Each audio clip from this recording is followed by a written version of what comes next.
Hello students, this is Dr. Rumsey talking to you today about conditional probability. So far in probability, we've learned how to find a marginal probability. We've learned how to find a joint or and probability. We've learned to find an or probability and conditional probabilities. And we found them under the condition that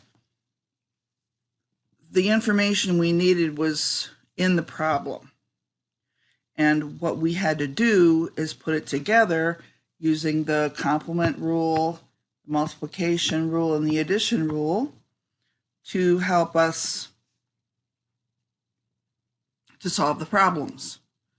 And now we're going to go to the next level with some problems that are a little tougher. They're a little more realistic. We're going to talk about how to solve them using rules and first, and then we're going to use visuals, trees and tables to solve the problems. So today we'll learn about the law of total probability and Bayes' rule. So let's look at an example here. One large hotel has two restaurants, A and B. We know that restaurant A gets 60% of the business and B gets 40%. And we know that 80% of restaurant A customers are satisfied and 90% of restaurant B customers are satisfied. So you know about each restaurant separately, how much business they get and how satisfied their people are. And we probably like to put it together for the whole hotel and learn about how satisfied everyone at the hotel is with the restaurants overall. So let's start by writing what we have. So far we know probability of restaurant A is 0.6 and probability of restaurant B is 0.4. And we know 80% of restaurant A customers are satisfied. So probability that out of the A customers you're satisfied is 0.8. That's how I think of it. It's out of the A customers. Then the probability of satisfied out of the B customers is 0.9. So I know those four probabilities. I can probably squeeze out a couple more probabilities if I really think about it. Because if I know that I'm in restaurant A and the satisfaction rate is 80, then the unsatisfied would be not S for the A's, has to be 1 minus that is 0.2 because you're either satisfied or you're not. Once you know you're in restaurant A, you're either satisfied or you're not. So it's 80-20. And also, once you know you're in restaurant B, you're either satisfied or you're not. So not satisfied given B is 1 minus 0.9, which is 0.1. And these are probabilities that we will likely use to work on the problems. So a couple of straightforward questions. What percentage of restaurant A customers were not satisfied? I just figured that out a second ago. So that was out of the restaurant A customers not satisfied. Using the complement rule, it's 1 minus the probability of satisfied for the A group, which is 1 minus 0.8, and that's 0.2. And secondly, what's the chance that someone ate at restaurant A and was satisfied? The chance that someone ate at restaurant A and was satisfied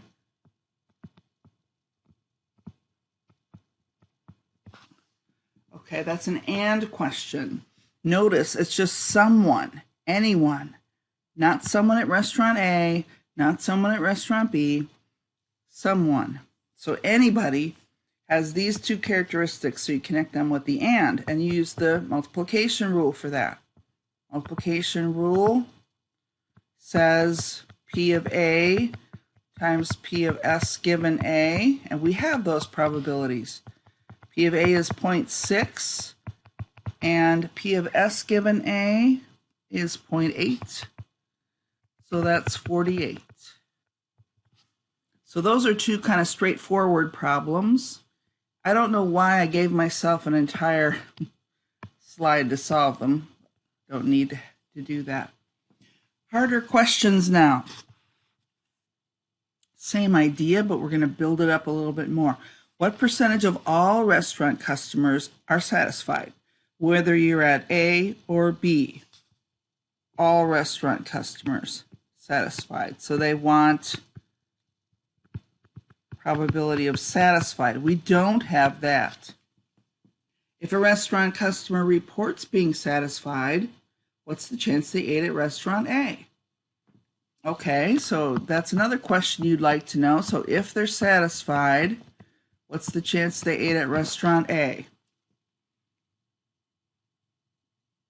So those are the two things, and I don't have that either. I have it the other way around. I have probability of satisfied given that you ate at restaurant A, but I don't have the other way around. So let's look at those two questions. Why is question 3 harder? That's the one harder than the 1 and the 2, because you want P of S and you don't immediately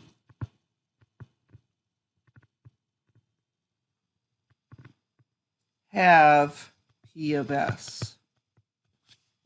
How are we going to solve it? Well, this is what I would do. Probability that you're satisfied and you're at A,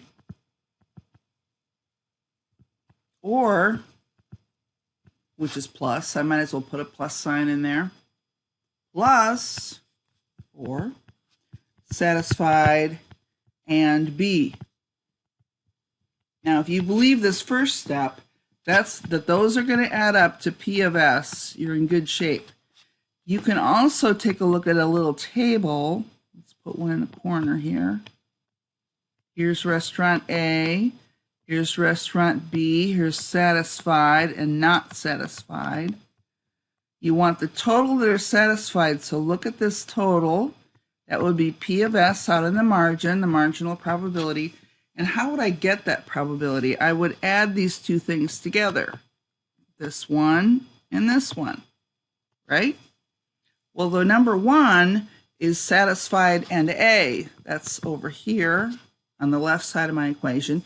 And the second one is satisfied and B, which is the second part of my equation. So that's how we get P of S. Why is that going to help me? Because I know this probability, I just figured it out. I can break it down using the multiplication rule. P of A times S given A plus, or P of B times S given B. Okay, and this is 0.6. The P of B is 0.4. Satisfaction for A was 0.8. Satisfaction for B was 0.9. So this is 48 plus 36, which is 84%. So 84% of all the customers are satisfied. Notice here you've got 80% of the A's are satisfied and 90% of the B's are satisfied. So the proportion that are satisfied for the whole group has to be somewhere between 80 and 90. And it depends on how much weight you put on each restaurant. Restaurant A gets 60% of the weight. Restaurant B gets 40% of the weight. So that's why the answer is a little closer to 80 than it is to 90, because restaurant A gets more of the weight and it had an 80% satisfaction rate. This is called the law of total probabilities. So that's important to know. And what it's saying is the probability of A is the probability of A and B plus the probability of A and not B. And then from there, you break it down using the multiplication rule, and you can do more things with it. That's the law of total probability. And how I remember it is if I have here A, not A, B, not B, to get probability of A, and I don't care if it's a row or a column, it's a total. So here it's a row, and it's out here in the row 1 total. And I would have P of A and B, which is number 1 right here, and P of A and not B, which is number 2 in the formula right there. So use a table to kind of think it through. That's the law of total probability. You're totaling things up. So let's move on to question 4. It's harder because you want the probability of A given that they're a satisfied customer, but you have probability of satisfied customer given that they were at A. So you have it in the opposite direction than from what you want. And that gives you a clue about how to solve the problem. So how I'm going to start the problem is I'm going to do this. Probability of A given S. And I'm going to use the idea of a two-way table. A, B, S, not S. And I'm given S, so I know I'm in here. Which one do I want? I want A given S. So this is the probability of what? A and S, that's what's in that cell, divided by P of S. That's how you would calculate it, right? You would take the probability of A and S, which is in the upper left-hand cell, and divide it by the total for that column. So that's exactly what we're going to do here. P of A and S over P of S. And this is called the definition of conditional probability.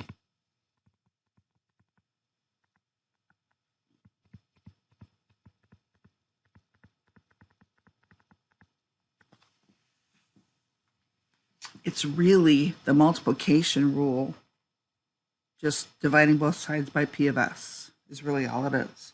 If you cross multiply this definition of conditional probability, you will get the multiplication rule. So it's the same thing, just moved around.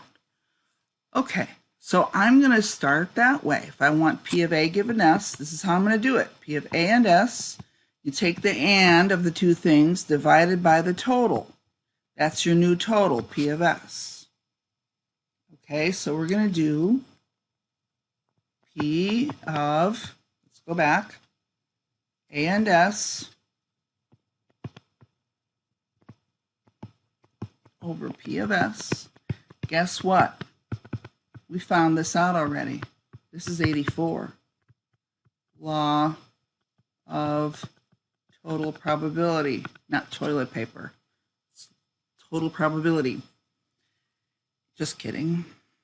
And what do we want on top there? Well, we want P of A and S. So this is A times probability of S given A, which we just found previously in the first or second problem, one of those two. So this is going to be 0.6 for P of A. Satisfaction rate for P of A is 0.8 divided by 0.6 times 0.8, just to show you, plus 0.4 times 0.9.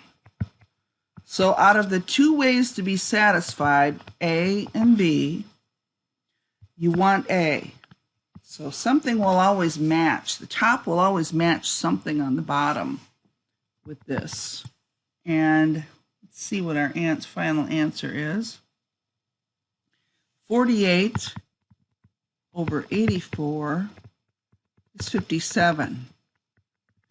And this process is called Bayes' rule, where you're using the definition of total probability, or using the definition of conditional probability, and then you end up using the law of total probability in the denominator and the multiplication rule on the numerator. In part 2, we will finish this section and talk a little bit more about Bayes' rule to start. Hello students, this is Dr. Rumsey, And I am here to finish the section on conditional probability. And then the last example we had in part 1, we were working on a problem where we had the probability of satisfied given restaurant A and wanted probability of A given satisfied. So you want something in the opposite order. You can't just flip it over or take 1 over or any of those things, or 1 minus. You can start with the definition of conditional probability, like I said last time, which would be take the and, A and S, take the and divide it by the one in the back here as the bottom. That's your new total. Okay, now use the multiplication rule. P of A and S becomes P of A times S given A. And the bottom becomes the 2 ways that you can do it.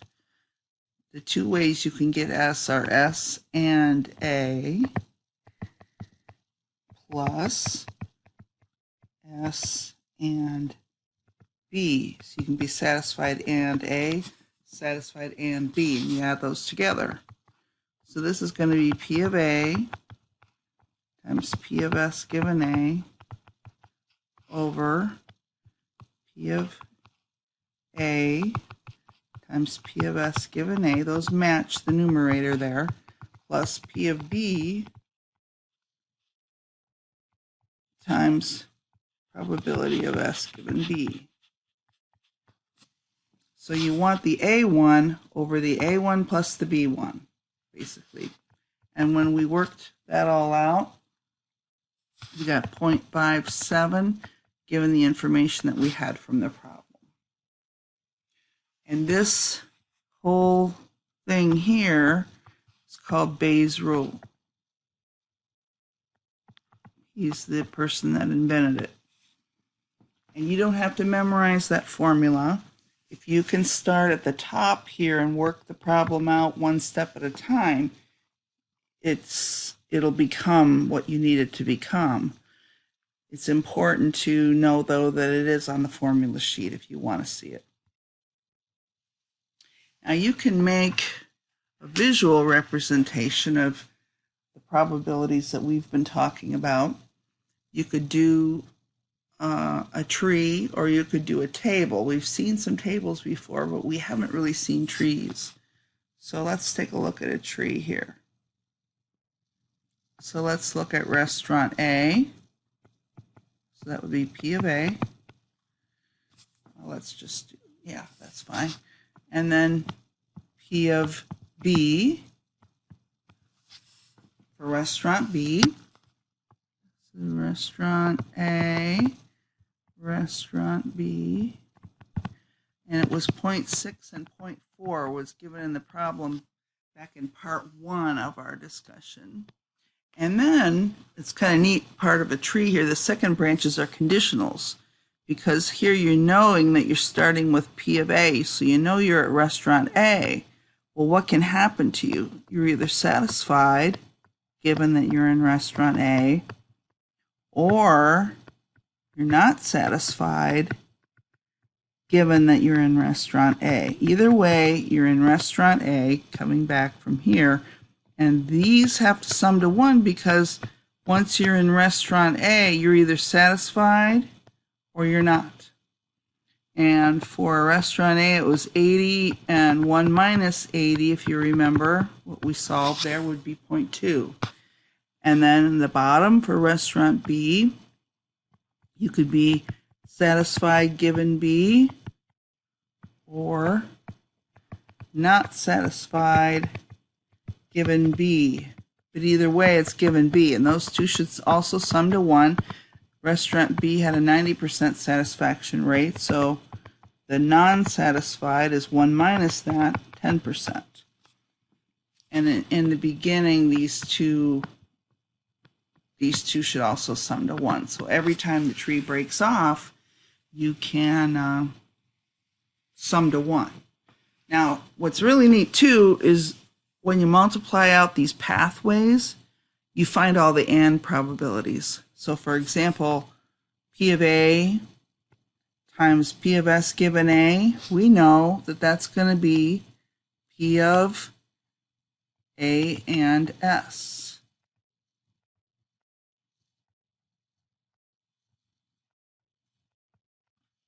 Which is going to be 0.6 times 0.8, which is 48. That's path number 1. And path number 2 would be going on P of A and then P of not S given A. Let me see if I can change a color here. So this was our first pathway, number 1. And then our second pathway is to go this way. So that would be 2 would give you P of A and not S. And that would be 0.6 times 0.2 is 0.12. That's the next pathway. And then the third pathway is if you go along this way and then up.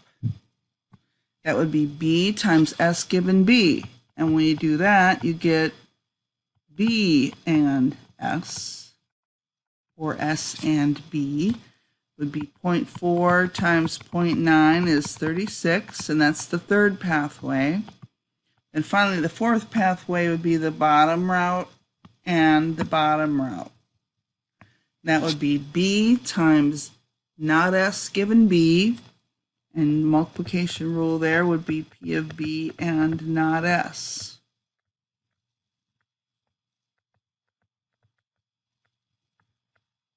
Not S. So that would be 0.4 times 0.1 is 0.04. So you have 48, 12, 36, and 04. Those are the 4 and probabilities. And they sum to 1. So from the tree, which starts out with marginals on the first branch, conditionals on the second branch, you multiply the first and second branches and you get all the and probabilities because you've used the multiplication rule. And once you've got all the and probabilities, you can make a table.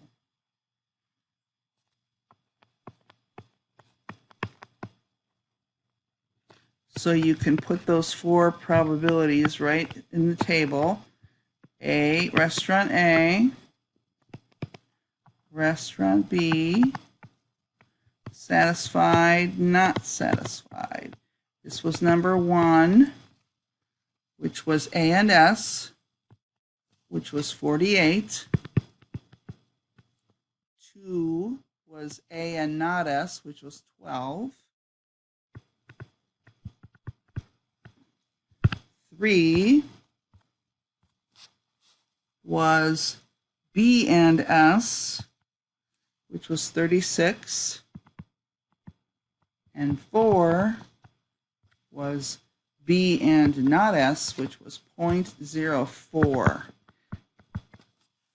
Those are our 4 cells in the table, the 4 and probabilities. So remember, table only has and probabilities in it. The conditionals go on the second branches of the tree. Now we can add all these up and get our totals. This is 60 for restaurant A, which we already knew. This is 40 for restaurant B, which we already knew. And then going down column 1 using the law of total probability, we get 0.84 for the total that were satisfied and 0.16 for the ones that are not satisfied, and they all sum to 1. So once you get this tree, you can make the table and answer any question that anybody has for you. And that's if you're given these marginals and conditionals so you can make a tree.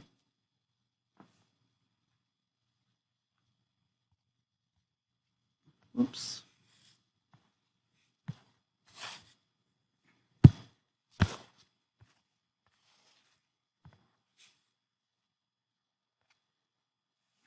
Okay, so we have a table in another situation where if you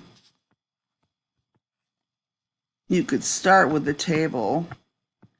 Let's do 0.1, 0.2, 0.3, 0.4, and this could be male, female, yes, no, and then the totals would be 0.3, 0.7, 0.4, 0.6, and we can make a tree out of that. These are all the AND probabilities.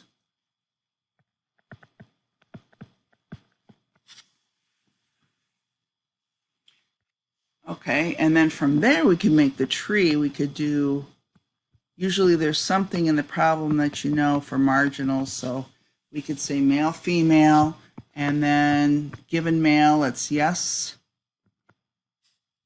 yes given male, no given male, yes given female, no given female, and these are all probabilities, so you really should write them that way.